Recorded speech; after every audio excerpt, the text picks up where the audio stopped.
Zamaria Thompson, happy Fit Zam. Welcome to Curio City. Cheers. So far, cheers. Cheers. Hey, curious cuties. Welcome to Curio City. I'm your host, Lauren Deliri, and today's guest is Zamaria Thompson. She's a certified holistic health coach, social media manager, and content creator. With almost 10 years of experience working in social media, Zamaria's specialty is helping brands grow their online presence by creating strategies and viral content that sells. She also brings a mind, body, and spirit approach to all she does, including dating.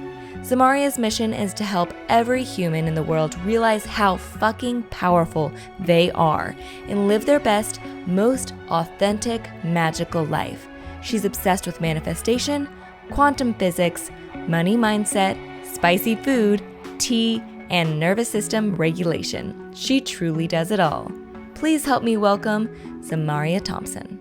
Okay, you guys, we're gonna get into a lot of who Zamaria is. I obviously know so many personal things about her, but there are actually some things that I'm curious about like your career side, your goals, and how you kind of implement everything all together. That's a lot of our guests are multi-talented people. That's kind of like I'm seeing a theme in this season of the podcast that most of the guests, what they do is multiple things, and they're interested in multiple things and seeing how it all ties together, you know, because we are all our own niche. But anyway, so I'm very excited to get into the questions. Are you ready? I'm ready, baby. Okay, very first question.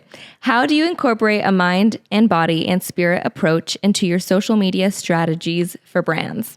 Ooh, that's a great question. I mean, it really depends on what the goal of the brand is as far as like what audience are they speaking to, first of all, right? Like if it's a luxury brand or they have a really high product price. Yeah. Obviously you're not going to be speaking to Gen Zers or like people that can't afford something that might be $60 per container or whatever. So always taking into account the economical demographic of the audience. Right. I think something that people don't think about a lot is social economic status, or like you really have to picture your ideal audience in your brain, and then okay, what type of things are they going to be searching for? What type of things are they going to resonate with? But also pulling in the emotion, like human emotion elements of it. Yeah. I've always been super fascinated with human psychology, and I think being super into astrology or holistic health and practicing those things myself too, I think is, and also just interacting with multifaceted people, like you said, allows me to like take mental notes. Like oftentimes when I'm out and about just hanging out with people, or like at the hair salon or wherever, I'm like, oh, interesting. Okay, that's what they're like. I take note of that because I'm like, oh, you're studying the human experience. Yes. So other than just scrolling on social media, which I honestly don't do very much as a social media manager or marketing person, I feel like people often neglect real life data and interaction, right? Because that is like mind-body connection. Like, what are people out like doing out actually in the real world? Yeah. Or even going to like influencer events or meeting influencers or celebrities or people in the media out and about in LA. Like where are they going out to eat? Where are they shopping? Why do they shop there? Why are they called to these places? Yeah. How can I kind of integrate that into a social media plan and strategy? I just turned in a social media strategy plan for one of my clients, and you know, sometimes they'll provide like talking points or information that they want me to sprinkle in throughout. Yeah. But then I really have to disseminate that in a way that is going to be intentional and like really speak to the product and the brand voice, but also make people feel inspired or make them feel something. It's all about making people feel something. Right. You know, and like whenever you see a brand or follow a brand, you probably follow them because they make you feel something. And then you don't really make a purchase until, I don't know, they say it takes like 5 to 10 times before you actually are like, okay, I think I'm going to buy them. Yeah. You know, Yeah. There's so much that goes a into lot. it. Yeah. It's body, spirit, and mind. Like that's many things to take into account when it comes to like another person's brand, right? And you have to think about not your personal brand and your identity, but you have to think an entire different like demographic, you know, for the different brands that you work for. And they're not all gonna be the same. No. You have to get into the minds of those people. Yeah. Yeah. Getting to know like the founders and their stories is also super important because but I mean, one thing about me is that and you know this, like I physically can't do or work for somebody that I don't believe in. Yeah. Or it like doesn't resonate. So I'm very lucky that I mostly work with people that are in the health and wellness, mindfulness space because that just comes easy to me. It's like I'm just grateful that I get to communicate a piece of me into them, you know? I was going to say, I mean, you say you're lucky, but also that's like who you choose to work with too, you know? Yeah. And that makes sense. And obviously if anyone like who follows you, like you share accounts and products that you do work for or work with and believe in. And it's very obvious that like it's something you are like you can stand behind because you're putting your own, like sometimes your own face in front of it, you know, or alongside it. And so you have to fully be on board for whatever it is their message is. So I think that's important for people who are like taking on clients. I think that's a good point. You need to pretty much be at least at some point in line with their values. Yeah. I would never work with or promote honestly, this is a whole other business idea that I've had is to like kind of expose the supplement industry in a way or do like, it, baby. Just talk about the real shit that goes on behind the scenes of like the marketing and all of that because it is a $1 trillion industry for a reason. Like it's so crazy. And I mean, I know a lot of people are aware of like, you know, influencers and all the shit that they have to say and all this stuff and like how much money they make. I mean, I'm part of it too, but like, I think that is something to take into account. And I mean, I feel like we've gotten better at being able to tell when people are being honest or not, or like authentic. Right. You know, it's like, okay, you can tell that girl is just like being very adsy and salesy and doesn't really use a product. But no, hell no. I would never promote something or work for somebody that I didn't actually believe in because that would it's going to come out eventually. And it would rob you of your soul. Well, people also, eventually it makes you lose your brand and credibility, you know? So it's like, it just gives you an icky feeling when you come around a profile or an influencer's profile and you're like, I feel like there's no heart behind it. Mean? Yeah, of course. It's like, cringe. Oh God. Okay. She's doing another ad again. Yeah. Like it just seems like that's all and listen, I respect the hustle. Like that is their full-time thing. A lot of the time they're feeding their families. I respect it, girl. You do you, but it's better when it's just like people have a better marketing plan with how often they do those sort of things. I feel like they need somebody to help them. For sure. Not seem so spammy. Yes. Because some people do seem quite spammy. Exactly. Definitely. It's bad. Okay. Well, as a certified health coach, how do you intertwine concepts of manifestation and quantum physics into your coaching? I mean, it's like the core of what I do. I feel like quantum physics. I mean, we go into tangents and all of that all the time, the energy field. I'm really lucky that growing up, I grew up Catholic, as you know, but my mom and a lot of Mexican, Hispanic Catholics, I feel like are super spiritual and woo-woo. At least my mom was. You know, they believe in a lot of saints and things like that. My mom was super into astrology growing up. So I'm really grateful that she kind of gave me the freedom to explore that at a very young age. And I feel like I've always kind of had that intuitive psychic ability. I'm a Pisces. Yeah. So naturally I'm very... Head in the clouds. In the clouds. Yeah. And delusional, which has served me well because I feel like I've always just had this delusional idea of like, if I can see it in my brain, it can be real in my physical reality. Totally. And it's worked so out good for with me that. so far. Yeah. And I've had people my entire life tell me like, oh, I don't know how you do it, or like how you know, are able to manifest so easily, blah, blah, blah, or like move through life just like la, la, la. And I'm like, you can do it too. Yeah.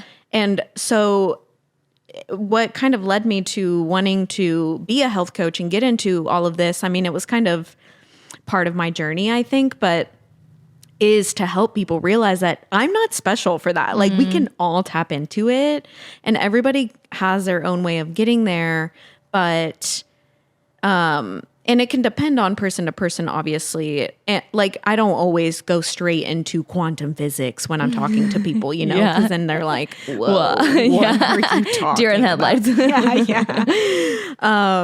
So it can totally depend on the language that I use with people, you know, sure. to make them feel comfortable and heard. Yeah. Usually maybe kind of like a shrink in a way. My approach is like I ask a lot of questions and kind of try to get them to come to without me telling them. Yeah, I love that. You know what I'm saying? Rather approach. than like most people just want to be heard. Yeah.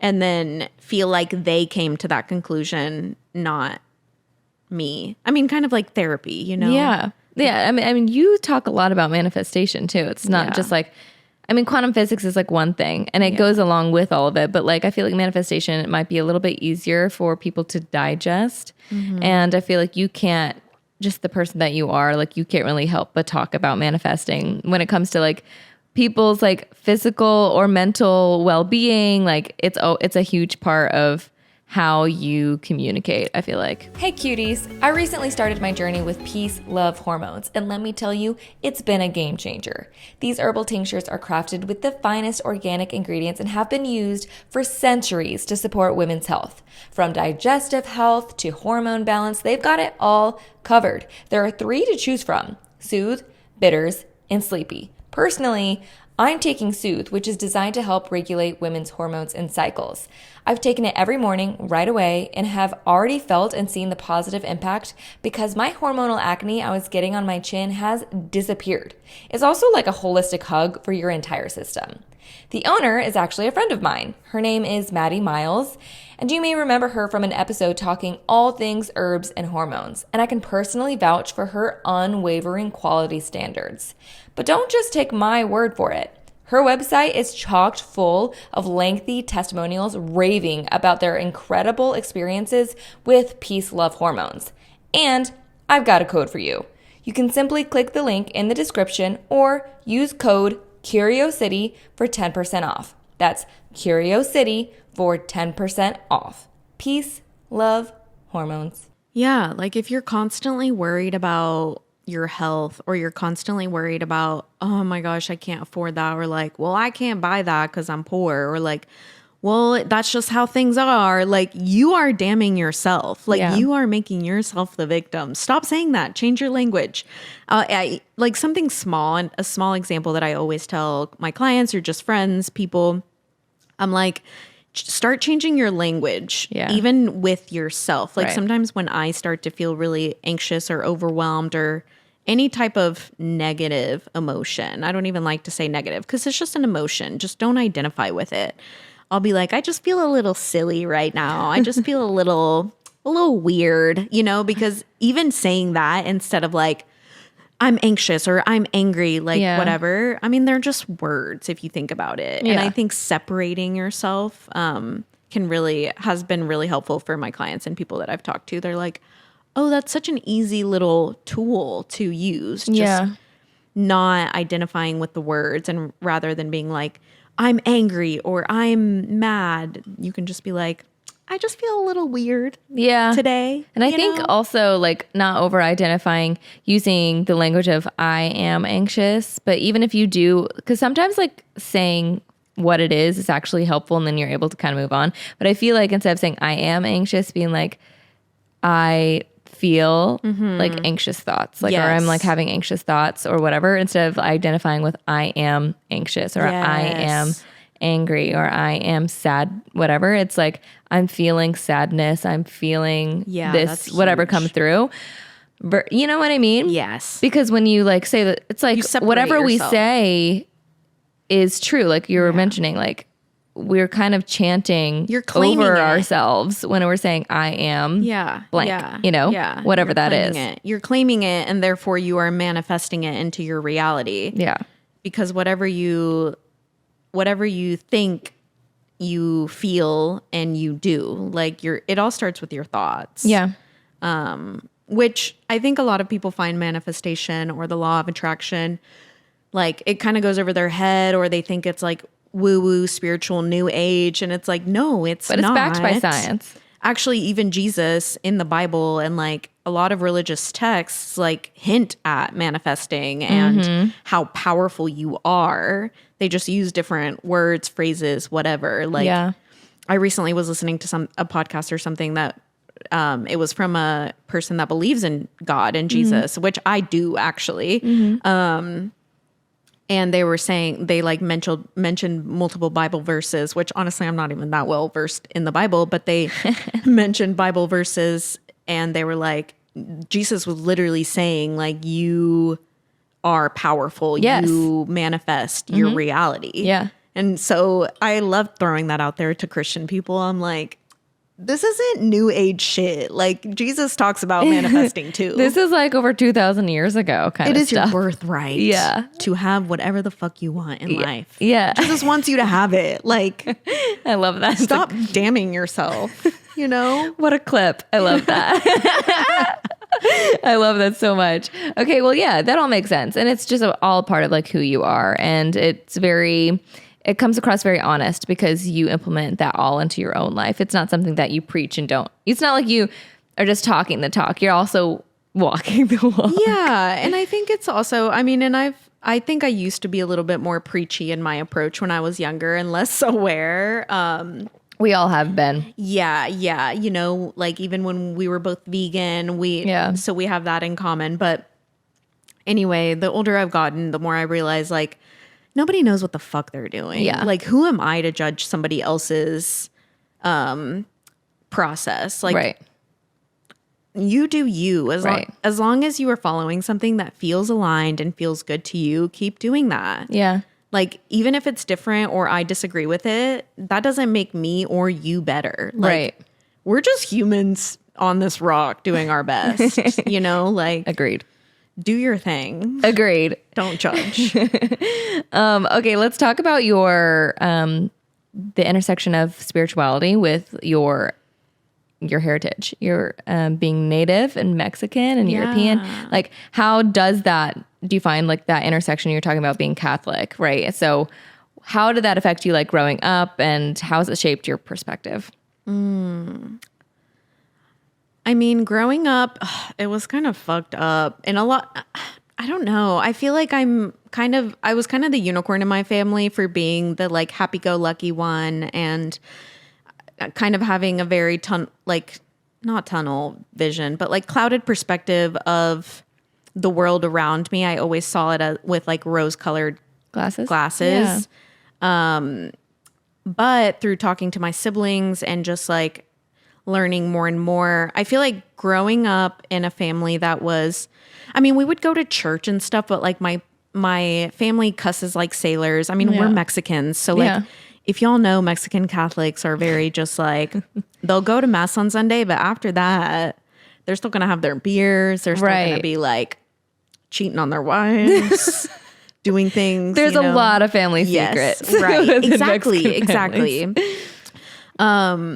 So that, I feel like that's where I kind of started to ask myself questions as far as like, okay, but my family wasn't always, like my parents were amazing. They did the best that they could. I truly believe that they're both incredible people, but I think I started to ask myself questions when I was like, okay, we go to church and do all these things, but there's still so many things that we're not allowed to talk about or say, like secrets, like you said. Yeah.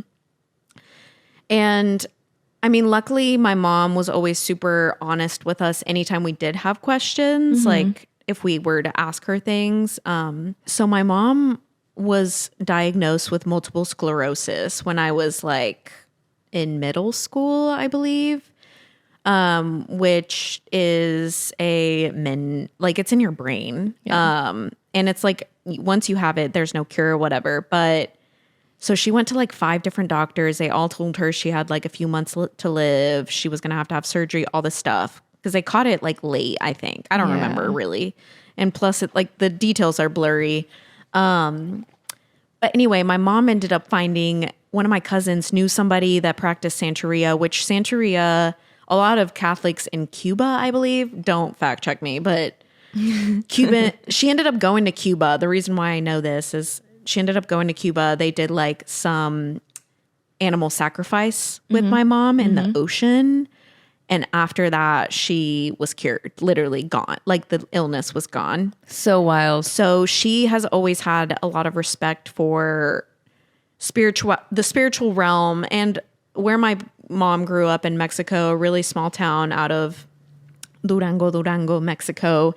And it was very spiritual place. Lots of like witchy things go on there, naturally like indigenous people, indigenous cultures just have a lot of like spiritual aspects to them. Right. Witchy stories my grandparents would tell us. Growing up in like the Bible Belt South around Baptist, conservative people was like a culture shock because that is a different type of conservative. Yeah. Than like Definitely. Catholic. Because Catholics, at least my mom growing up was never like, she never sheltered us. We were never like censored TV. We could listen to whatever. Like, I mean, probably a lot of that was because she didn't speak English. So She was kind of like, know. whatever. Yeah. She didn't really know. But a lot of, I feel like my shame and, I don't know, deconstructing that I had to do what came from my peers growing up in Tennessee. Yeah. That makes sense. Yeah, totally. It wasn't like within the family system. Right. It was within the culture that you were around My environment. externally. Yeah. Yeah. Yes. That makes sense. Which is so crazy because even like dating and being single for the past 3.5 years and being in the dating world, I've realized how much sexual shame I've picked up on. And programming around that and like female and just like my feminine energy that I picked up on subconsciously from like my teachers or my friends' parents. And that's growing up in the Bible Belt. Yeah. Yeah. That my mom had nothing to do with. Because my mom was always like, if you're having sex, just tell me. Like, just be safe. Like, whatever. She was always just like way too open about that stuff, which honestly now I appreciate. Of course. But it's so crazy to me that, I mean, a lot of those people now like have always thought I was crazy and weird just for being kind of a mix of like spiritual, but also believing in God. I mean, I feel like even you have been like, oh, you use the word God sometimes. Yeah. But that to me is like, maybe because of my upbringing, that my mom was like kind of both. Well, God was never used against you. True. Right. That part. Like I never...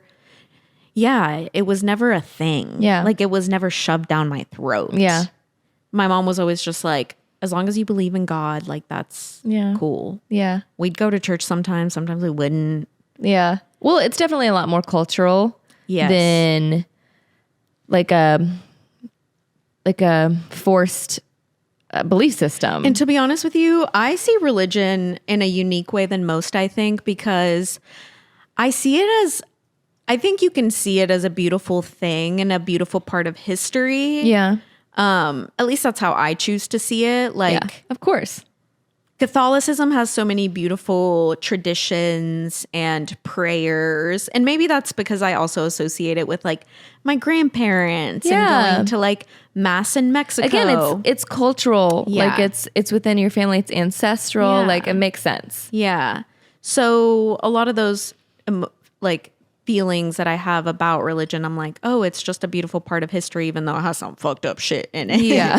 Yeah. Like when I talk, like if my brother was here, my little brother was here, he'd have he's like atheist, doesn't, because my parents made him be a little, Like a little, those little kids that sit next to the, what's it called? Mascot, the priest. The priest. Yeah. My little brother did that and he experienced some weird things. Yeah. Weird things. Yeah. Little boys in the Catholic So Church. it's like also been fascinating. I encourage so many people to like talk to their siblings and families about Oh yeah, everybody's got a very different experience. about their experiences growing up, because that has been huge for me and my siblings. Like when we talk about things we process together, but how each of us processed it differently. Yeah. Is mind blowing. Like some things went over your head that like didn't go over there, and like vice versa. Like some things you saw that they didn't. Like like even learning how much my siblings really resented me for being like the golden child and being like the one that never got in trouble. And I was like, what? You guys resented me? Yeah. And they were like, yeah, everybody loved you. And I was like, well, my bad. You're like, sorry. But yeah, so anyway, I'm really grateful for my religious upbringing, honestly, how open-minded my parents were. And now I feel like I've been able to kind of reparent and teach my parents a lot of spiritual quantum physics, more you've like been able to shit. incorporate a lot of what you've learned. Yes. And like tell them a lot. And like now my mom and I do like full moon rituals. Oh, I love that. Intention setting. She loves crystals too. She always has. Great.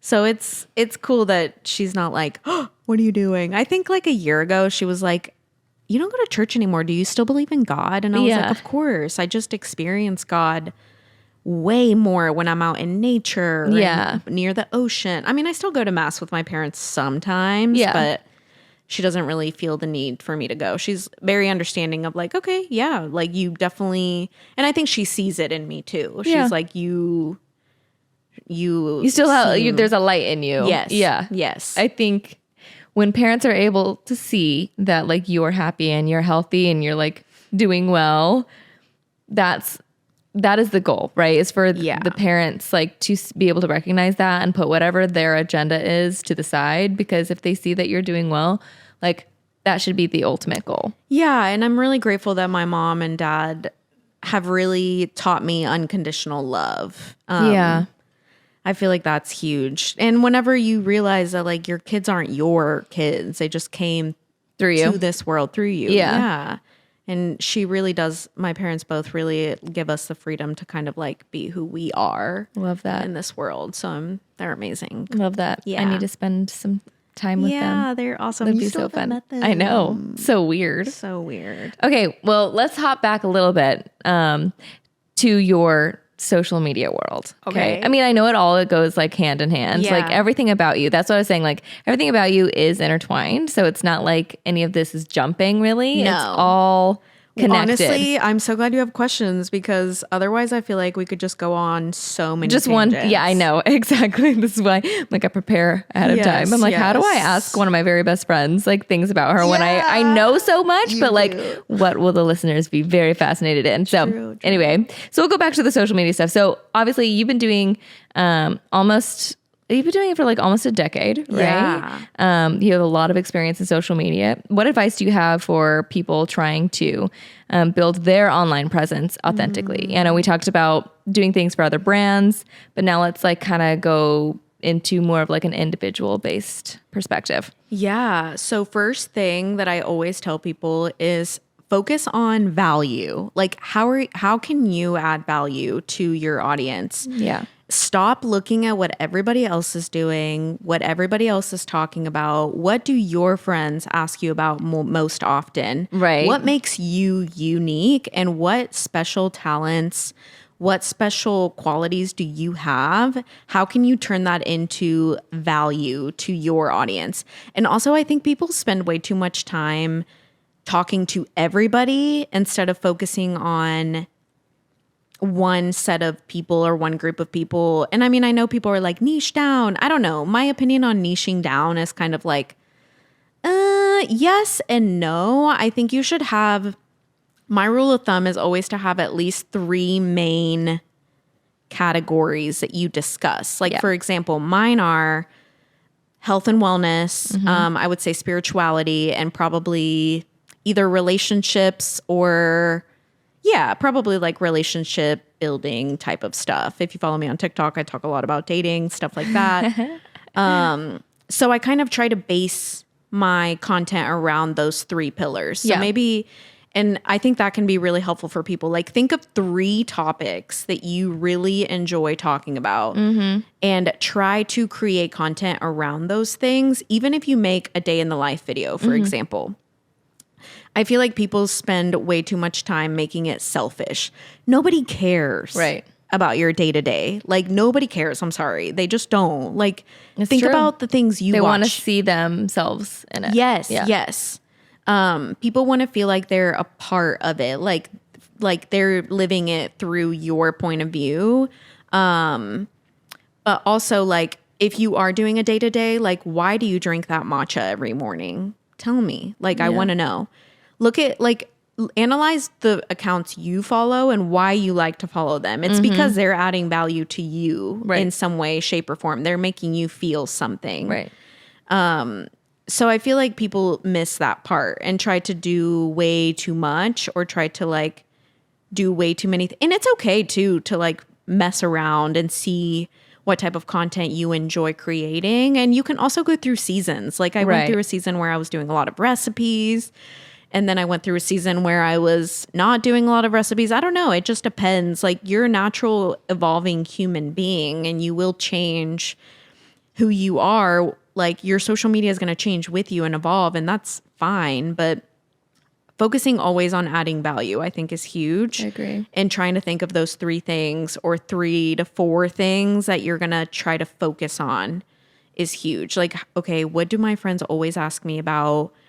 What do I know? What am I naturally really good at? And then creating content around there. And then that can go into so many different ways.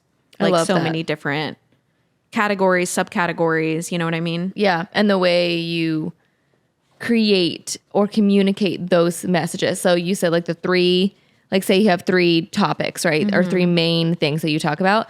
Well, then there's like a million ways to like show up online, whether it's like a voiceover, whether it's you talking to the camera, whether it's like a lip sync thing. And then there's stuff in the caption or like, or a photo like carousel. Like there's so many ways to show up. Do you feel like that people should also choose 3 ways to show up, 2 ways, 1 way? Like, does that also kind of, is there a way you suggest people go about that as well? I would say show up in whatever feels fun and good to you. You know, like I don't think there's any harm in experimenting with all types of content. Don't be afraid to experiment with all types of content. Definitely like do voiceovers, do carousels, photos.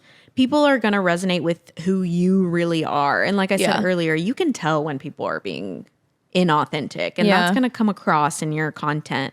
I feel like I even follow accounts that are not super aesthetic or like super edited. They're just raw and real, and I like following those people because you can just tell that they're being themselves. You know what I'm saying? No, totally. But yeah, no, I say go for it. Like experiment with all types of content. I think just having the focus of adding value first and foremost, and entertainment. Like if you're funny, that's one thing. Like our best friend Kelsey is fucking hilarious. She's one of the funniest people that I know. And I always tell her, I'm like, you need to add your humor to your content because that is going to be what sets you apart from everybody else. Yeah. Like your humor, not your style, not whatever, which, you know, so it's like, don't be afraid to show your weird side. Don't be afraid to show those quirks that you might be like scared to show. I feel like whenever I started to show more of my goofy side and more of like I have a really scary.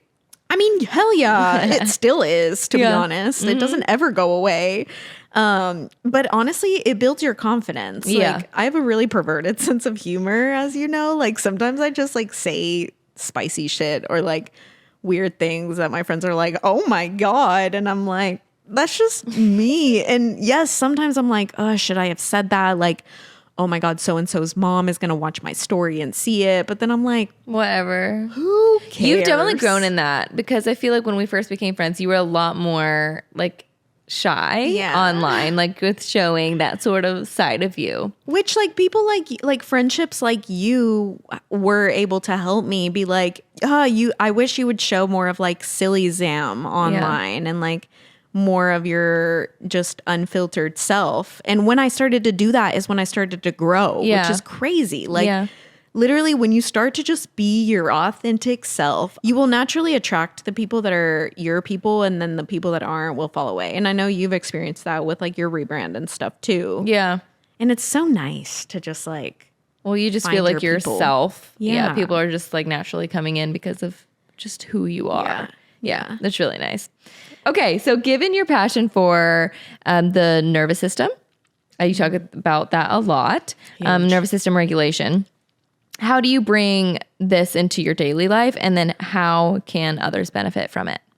Oh man. Yeah. Nervous system regulation is so huge. Even when it comes to everything in your life, your job, your relationships, the way you interact with everything. The goal is to become less reactive to the world around you, because whenever you give situations or people or circumstances power over your emotions, like what the fuck are you doing? Yeah. Like You're giving away your power in that. Don't hand over your power to external things. You always How do you hold do the that? power. I mean, one easy way to do it is like anytime you feel somebody trigger you or something trigger you, whether it's somebody in traffic or somebody says something that shifts your energy. You feel a shift in your energy. Become aware of it. First of all, I feel like just becoming aware that like they said something that triggered me or made me feel something, or like that person in traffic made me feel something, and just acknowledge it, and then just take a deep breath and try to like, a lot of the time it helps me personally to like touch my chest or like my belly. I feel like just grounding Centering myself. yourself, Yes. Like physically helps me a lot. And then just taking a deep breath, that always immediately just separates you from going into that like spiral of like thoughts or whatever. And if you do go down that spiral, sometimes just letting yourself kind of have the spiral or whatever, or have that reaction. But the more you practice it, the easier it is to snap back, you know? Of like, okay, or for example, now is a holiday season, and I know it can be really triggering for a lot of people to be around family members and, you know, being around a lot of different energies or opinions, or, you know, your parents might say something that triggers you. Don't react. Just don't be reactive. A lot of the time I'll even go to the bathroom and just like take a few deep breaths on the toilet. Love the bathroom. You know, at family functions. I'm always like, when I was a little kid, I used to go sit in like the sink, the tiny little sink in my family's house, and it's just taking a moment. Do whatever you need to do to separate yourself and just like recenter and do like a little check-in and just take a few deep breaths. And just remember that everybody is always projecting. Like, most of how everybody treats you or, things people say have absolutely nothing to do with you and everything to do with them. Even if it is directed to you, like that is just their perspective of you. Yeah. So something that I've also done is like, when people give me feedback on my character or something that I did or said, I've like validated. I don't think that they're wrong. Like, I'm like, oh, that's interesting. Like, I take inventory of their experience of me versus just immediately taking it on as like my identity. Does that make sense? Like, if you're like, oh, Zamaria is so funny and she's silly and, you know, sometimes she can be a little whatever. It's like, okay, that's how she sees me. Like, I think there's somebody out there that also thinks I'm, you know, terrible and whatever. Like, people have probably used a negative adjective to describe me before, and they're probably right, you know? Like, I probably was a bitch to somebody. I probably was mean. But that doesn't mean I have to, like, subscribe to that. But back to, like, the nervous system regulation stuff.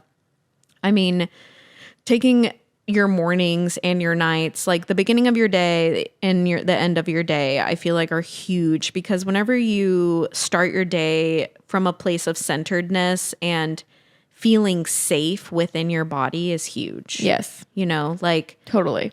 Even in dating, I feel like something that I talk about a lot in my dating content, or like anytime I coach people on dating and they're struggling with, getting ghosted or like feeling powerless and feeling that obsessive love towards somebody is because they are depending on somebody else to make them feel regulated and feel safe.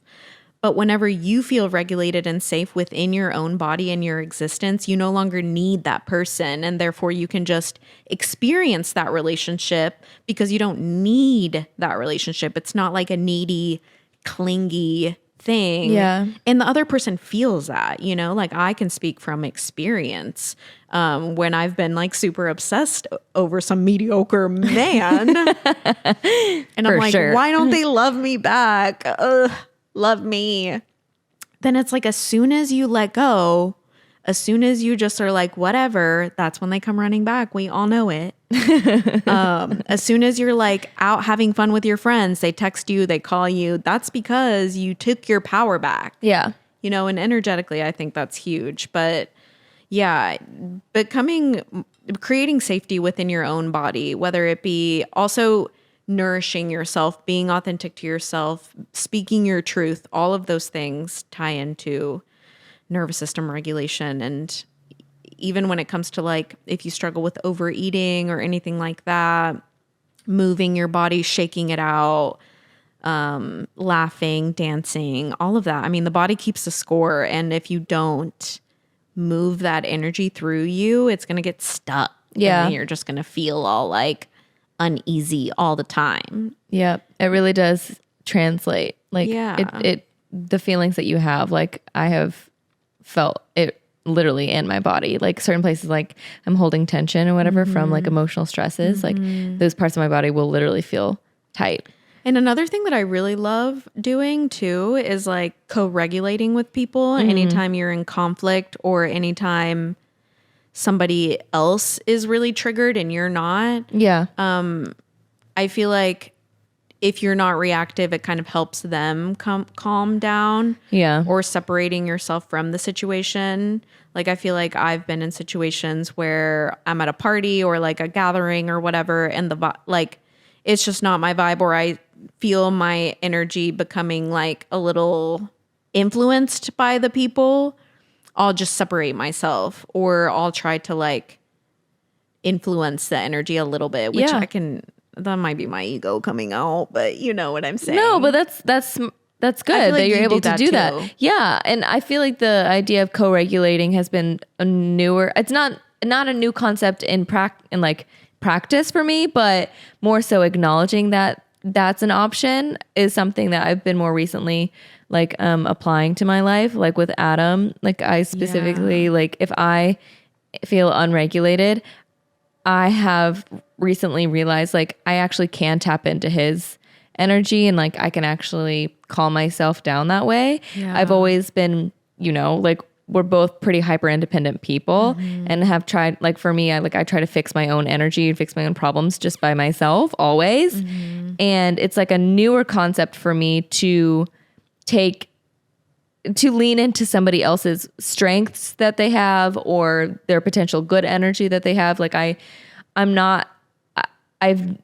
never been like a taker. Like I never want to like use anybody for any reason. Like that's either hyper independence, and that's also because like I just don't want anyone to ever feel like used by me in that way.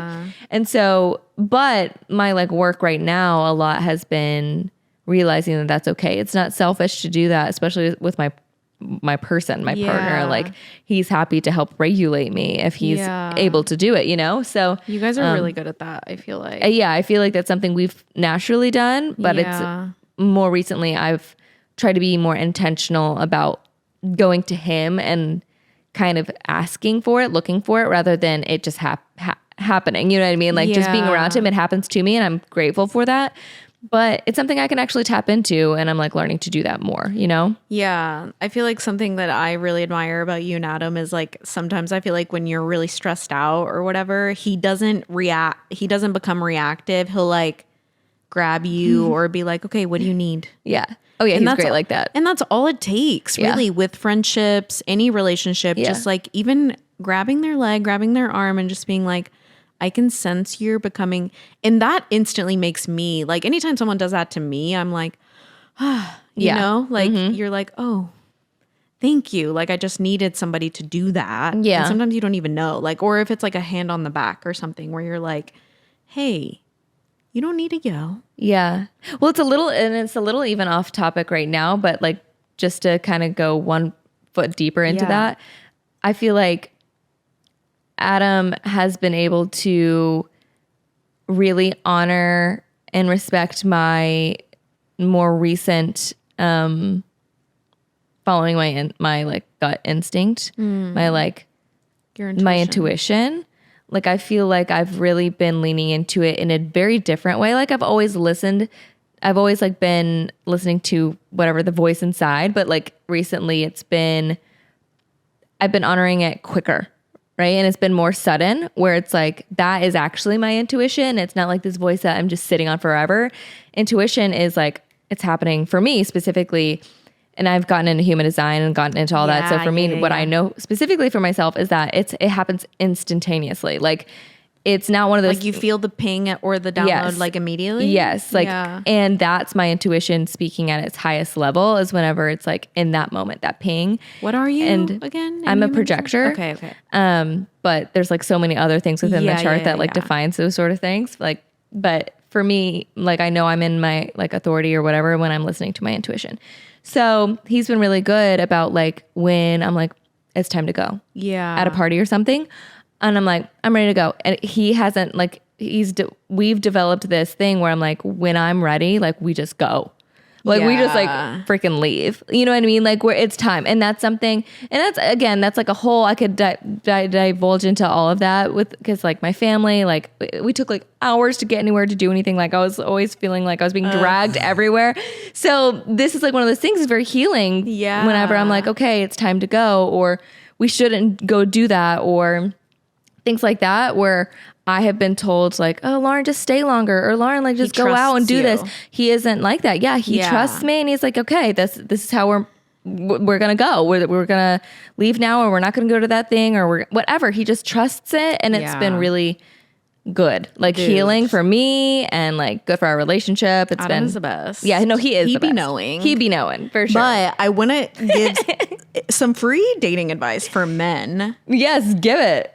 Trust your female's intuition. Like trust the divine feminine intuition. Okay. Yeah.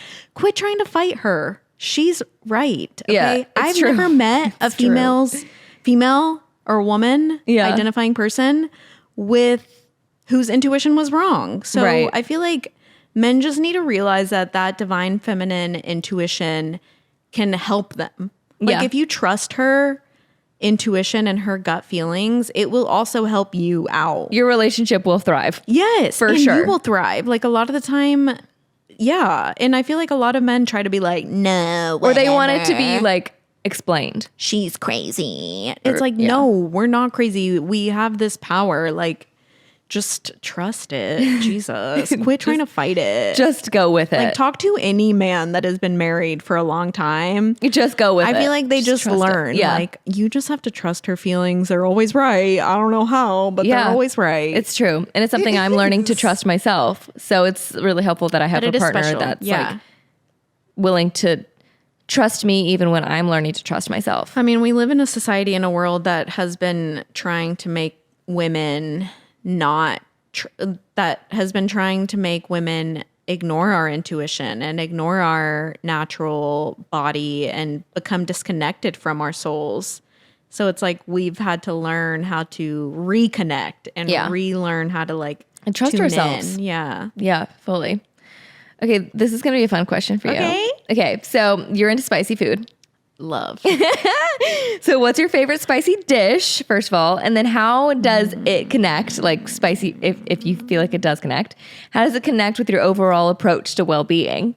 The first two things that came to mind was sushi. Okay. Or... and you just load up the wasabi? Yes, I love a shit ton of wasabi in my sushi.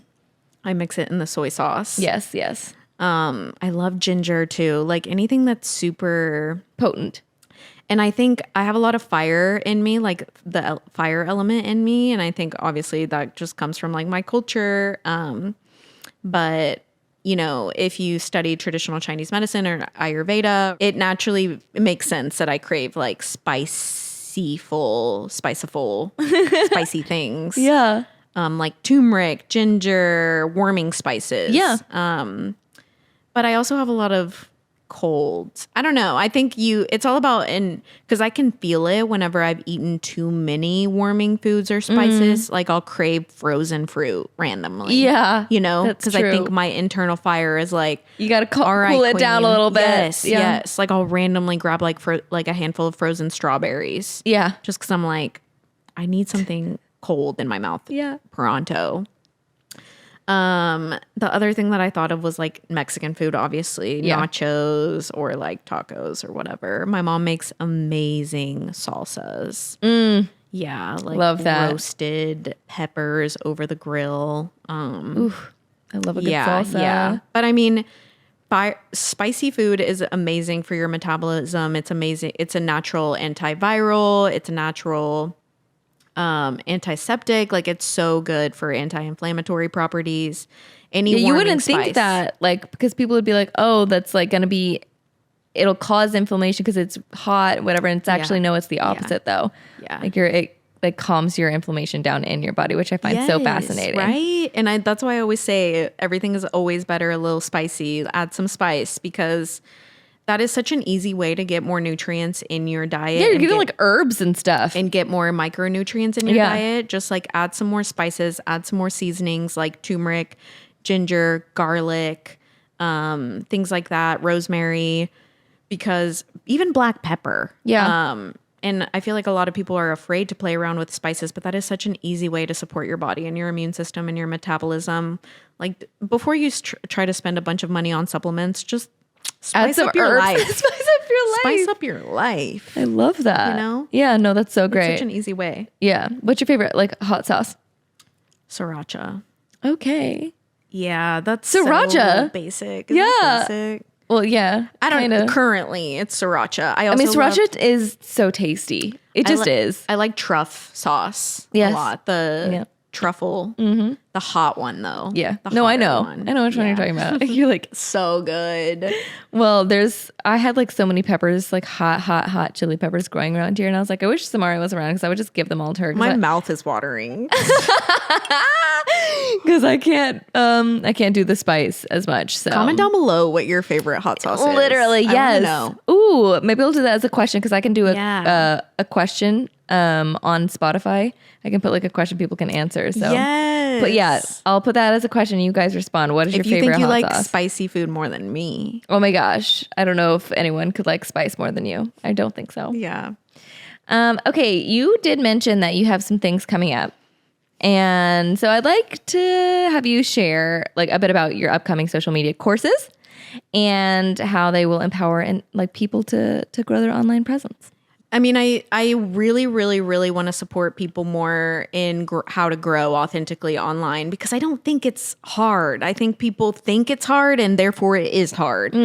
But I feel like they just need a little bit of guidance and a little bit of coaching. So I really just want to, I can't decide if it's going to be like a course or community or coaching of like how to create viral content, the psychology behind making viral content, and how to actually make content that sells. Yeah.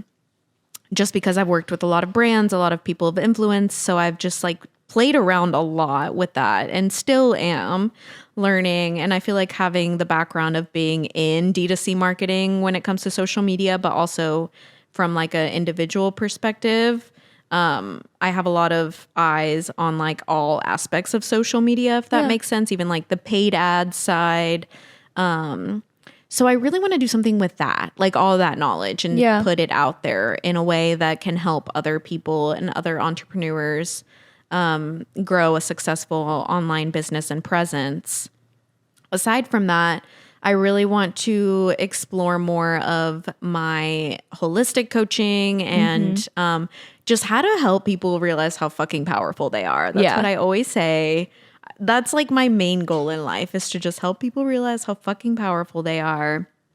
And, you know, naturally being in the dating world, I started sharing more and more about my dating experiences, different things that I've learned and different powers I've unlocked, and just sharing all of that, which has really resonated with so many women. So I think I would love to maybe write a book or like, Hey. yeah, I don't know. Maybe a podcast, maybe. I don't know. I think I'm still just like, you're chewing trying on to it. feel it out. Yeah. You know what I'm saying? Totally. I'm a generator. So I can't physically do something that doesn't feel good to me and exciting. So we'll see what that modality is or like what the thing is. But I definitely want to do something with all of that. But yeah, I mean, It's in the works.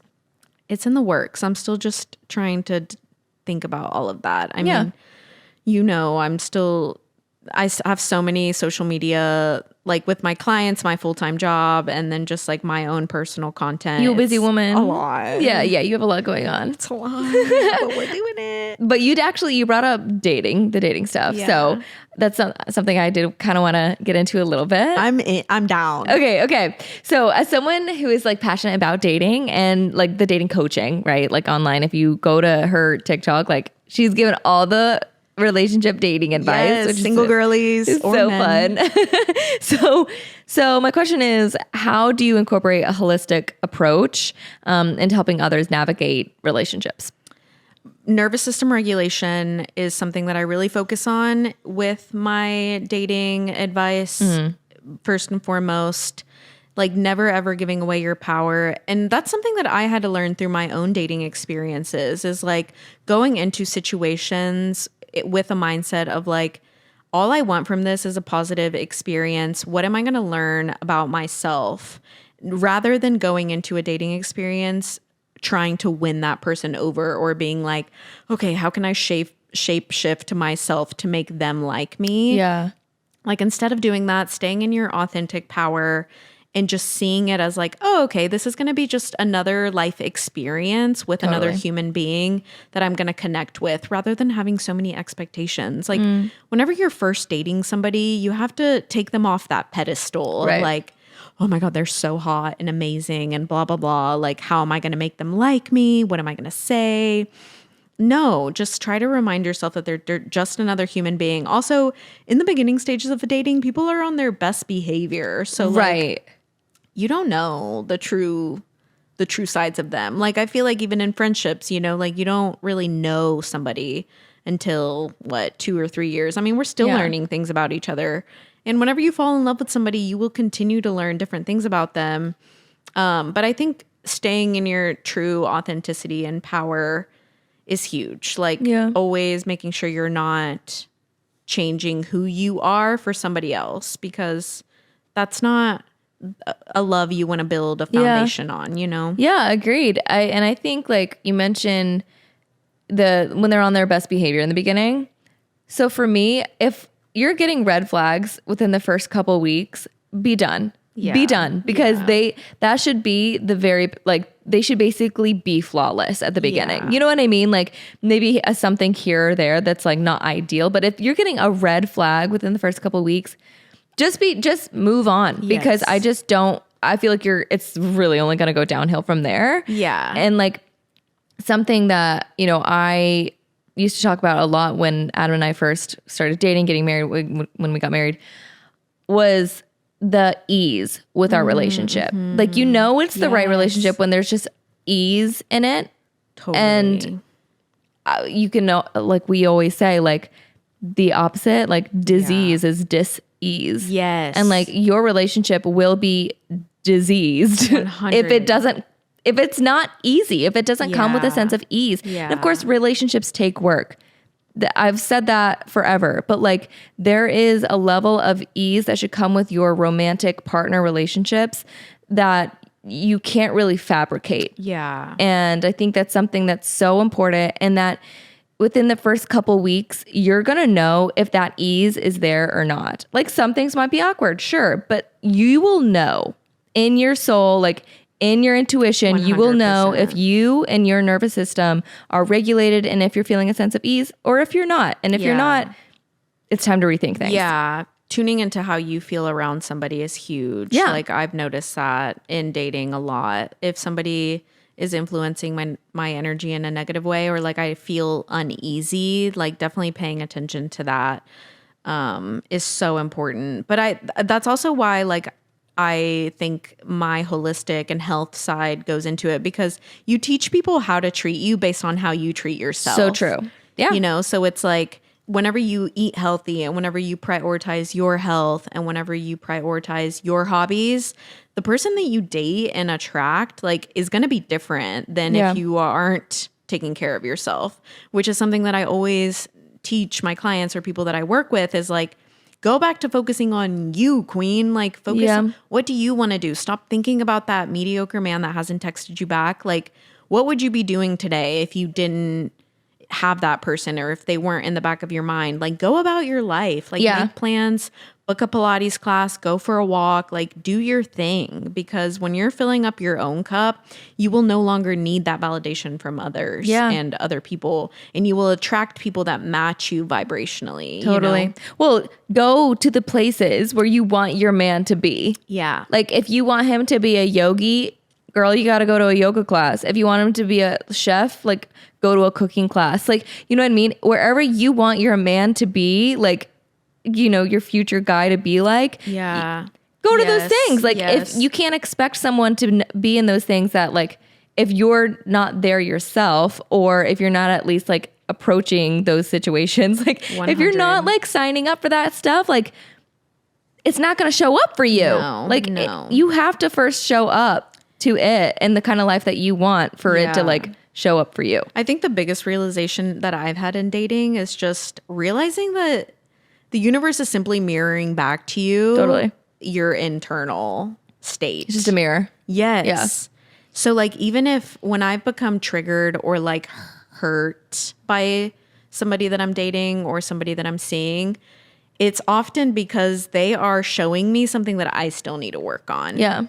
And whenever I made that mental switch, rather than like placing the blame on that person, it was such a huge aha moment, because not only was I able to kind of cut the cord energetically with that other person, but it also gave me compassion for them, you know, like even people, you know, I've dated that were not the best.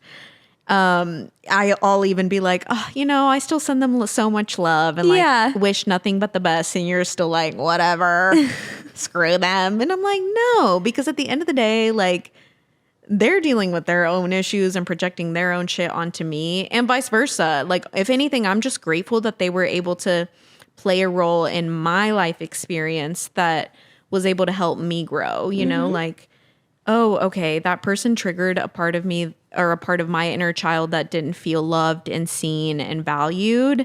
And now it's time for me to do the work. Like, thank you, guy, girl, for making me triggered, because now I have work to do. Yeah. Peace and blessings. I think the hard part people have is like clinging on to that. Like that's where trauma bonds come, you know? Where people like cling on to that. And then they're like, no, I need you to make me feel safe. Make me feel safe and loved and seen. It's like, no, instead of like reaching for that from somebody else, find it within yourself. Because whenever you do and you find power within yourself, you become unstoppable. And the type of people you attract will be next level. Like whenever I unlocked that, the type of men I've been attracting is like next level. Oh my God. Men flying me out and stuff. Like what? I know, for real. You know, like think about getting the men I was dating. Queen treatment. Think about the men I was dating 2 years ago compared to now. Yeah, she's leveled up, ladies and gents. Insane. She has leveled up. And that's because I've done the work. Yeah. You know? You know what you deserve. Yeah. Yeah, and you're showing up that way. You believe in yourself. And that's really all it is. The more you believe in yourself and the more you value yourself and the less validation you need from others. It all just naturally falls into place. You release the grip on life and life just flourishes. Love that. Good advice. And you're demisexual. Do you want to explain what that means? Demisexual. Yeah. I mean, I've always said that's another thing that my mom was always amazing at. Like she always had gay friends growing up and stuff. So growing up, I actually had to learn that being gay was wrong. So you what do you mean? Like, I guess my mom had really, really close gay friends that were really like. Oh, you mean like once you like were in school, you learned other kids thought it was wrong or something. Yes. Not that you actually think it is wrong. No. Yes. Sorry. If that sounded weird. No. Yeah. No. I know what you mean. I just wanted to make sure we clarify. Yeah. I'd be saying things. But yeah. So my mom was always like they used to say like my brother was going to be gay because he's there's 4 of us. There's 3 girls and 1 boy. And my brother, we used to like dress him up in little girl clothes and stuff when he was a baby. So they were always like, no, your brother's going to be gay if you do, typical shit. But anyway, so again, like my parents always gave us the freedom to like explore sexuality however we wanted to. And although I do date men and have always been like sexually and like attracted to dating men for the most part, like a masculine facing man, I have been attracted to women or other people, other identifying people, because of their energy. And being demisexual is all about like their energy, like being attracted to a human being for who they are. Yeah. And I think whenever you become really like in touch with your intuition and your energy, sometimes you just meet a human and you're like, I feel some chemistry here and I don't know why, you know? And it's well, I was going to ask like because you are like, how do you think that like a deeper emotional connection is like, how do you feel like that influences your dating dynamics? Because being demisexual just means like, it's the energy. You kind of need a friendship relationship with a person to be attracted to them, so like that, how do you feel like that dynamic has like, I don't know, influenced the way that you date in today's world? I always say you have to fuck my mind before you can fuck my body, because I can't. It's really hard for me to connect with somebody sexually if I'm not stimulated by their intellect and brain and who they are. Yeah. Like that makes somebody so attractive to me. And that was the word I was looking for. If you listen to my solo episode, I was like, what is it? What's the word? And I was looking for demisexual. Oh, yeah. That's what it is. Yeah. It's like I'm the same way. Like I have to, you have to fuck my mind before you can fuck my body. I feel the same way. I'm like, but it's like, it's possible for it to be anyone. Like I'm generally, I would say I'm straight, but then there's like, but who knows? Who's to say? Yeah, and you're single, so like you still have like who knows? And now that I'm out in LA, that's been so expansive for me because everybody like sexuality to me is so. It's just silly that we even have to like have labels. Say, yeah. Like who cares? I don't know. I guess I'm straight. Maybe not tomorrow though. Yeah, exactly. Like, I might change my mind. Right. It's Convince fluid. Me otherwise. You're like, I'm up for the challenge. Like I love making out with girls. I think it's hot. So it's like, don't be afraid to explore that. Right. Like, who cares? If people are going to judge you for it, who cares? I love that. Girls are hot too. But yeah, I think it just is all about that balance in feminine and masculine energy, I feel like too. Like you might meet somebody that totally their gender or like whatever is so irrelevant in my opinion. That's a good point, because I feel like maybe I just had like a thought come to my mind. Like maybe there's a general like masculine to feminine ratio that we're attracted to, and that's the main formula of our attraction is like that, the ratio. And so that can be in a man or woman or like whoever, but it's like that it can show up in different kinds of bodies. Or they'll bring out more of your masculine or feminine side, depending on theirs. And how you feel exactly. That's true. Yeah. And I like to feel more feminine in relationships, but I want I would want my partner to be like very duality. Yeah. I like that duality. Yeah. I'm like more androgynous. We all have both of them. Of course. Within us. Yeah. So it's like it's so funny because like I'm definitely more feminine and like I like to be in my feminine and more in my like I'm more submissive in a relationship, but in a lot of ways I'm super in my masculine. Like I'm super, I would say it would take a lot for you it would be a lot harder for you to drop into your feminine Yeah. Because you're so hyper independent, you've been on your own for a while. Yes. So it would take a very special, For sure. kind of masculine 100. energy to allow you to drop into that. Yes, 1000%. A secure, embodied masculine. Yeah. Yeah, no, totally. Who isn't afraid of the wild feminine too, you know? Yes, exactly. Like they're going to want you howling Our at wild the moon. feminine is unleashed. Yes. Yeah, Which it is is. We howl at the moon. We do Yeah. full moon rituals and stuff. Yeah, So, exactly. okay, Zam, I got one last question for you.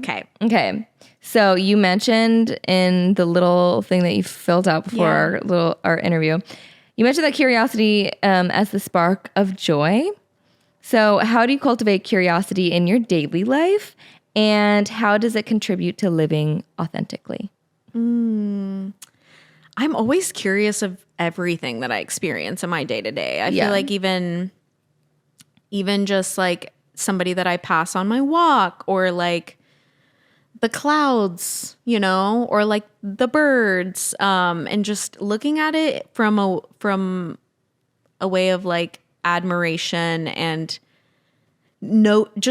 simply noticing that you are awareness experiencing all of these different things in humans and people. And looking at even dating experiences, for example, or like jobs that I've had.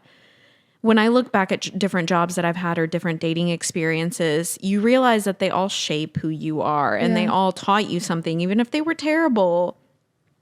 It's like, no, they weren't terrible. You just labeled them as that or whatever. But yeah, I try to just keep a curious mindset in every interaction that I have. And I think that's why you and I just click too, because it's like, we kind of have that in common of like remaining open, even in a world that tries to close us, or like even when we experience things that try to close us. It's like when you're experiencing something that is difficult or negative, it's just don't. Those quotation marks are I just running. hate using that. No, you know what I know. I'm saying? Yeah, for sure. Just difficult. see it as an experience and stay curious. Like, what is this trying to teach me about myself? Or how is this going to further help my evolution or my journey? Because that's all it is. Right. If life was, you know, all happy and rainbows all the time, even though I believe it is, it's not, you know, like I still go through things, but it's like, it's all about your perspective on change and your perspective on this life experience. And I think staying curious is key, really, you know, just constantly asking yourself questions and taking inventory of the things you're experiencing and just being like, okay, that's interesting. Even when I have a thought nowadays, like I'll just be like, whoa, that's interesting that I'm having that thought. Right. You know, like I've even started having that internal dialogue. Like anytime I'll have even like a spiral of thoughts, I'm like, what triggered this? Because sometimes they come out of nowhere and you're like, that's interesting. And you can just observe them, and being like the person, your awareness observing the thoughts you're having is huge. That's like a way to stay curious every single day. Absolutely. And it also just helps me stay in that joyful, heart open space, rather than like closing down or shutting down or making yourself the victim of your life experience. It's like, no, even if you, and you know, I think again, back to my mom, like my mom had a fucking hard life, but she never made herself the victim. Yeah. But I think that's also what makes me sometimes not the most empathetic or like sensitive person. Like I feel like I hurt people's feelings sometimes because I can disassociate or kind of like, I'm like, oh, whatever, like, let's move on. And people are like, slow down. You're like, I need to experience it first. Which I've gotten better. Yeah. You've helped me a lot at being like, Zamaria, you're giving me whiplash. Be in this moment just real quick. Yeah. Which is important. Like, don't ignore your feelings and thoughts and what you're experiencing, but also don't. Because they're telling you something too. You know, like staying curious about it. Like your thoughts and your emotions are letting you in on something. Shutting those down is only going to that will also make you sick, Yes. You can't suppress it, but I think recognizing it and being, like you were saying, like the observer of those emotions, like once you can, like have those experiences, have those emotions, go through what you need to go through. And then whenever you're be able to like kind of look on it, like you kind of sit back and you look on it and you're able to get curious about yourself and how, like where it came from and how you can best, be the best version of yourself, like moving that's forward. What makes me so grateful for like you and Adam, because I feel like sometimes you do just need community or people you trust to like word vomit on, and then they can like fully see you, and then they can kind of support you in that, or a therapist or meditation. It just helps you come back to your center. Yeah, I agree. Yeah. Well, I love you. I love you. Thank you for being in Curious City with me. We could keep going. We could go on forever. I'm sure there will be a part 2 at some point. So yeah, if you guys love it, make sure you let us know. Obviously, I'll put all of Zamaria's, like her links and everything in the podcast episode description. Go follow her if you haven't, on TikTok, on Instagram, all the things. She's so great. Always giving the tips. Please be my friend. Be her friend. So thank you guys so much for listening. We love you guys. And until next time, bye.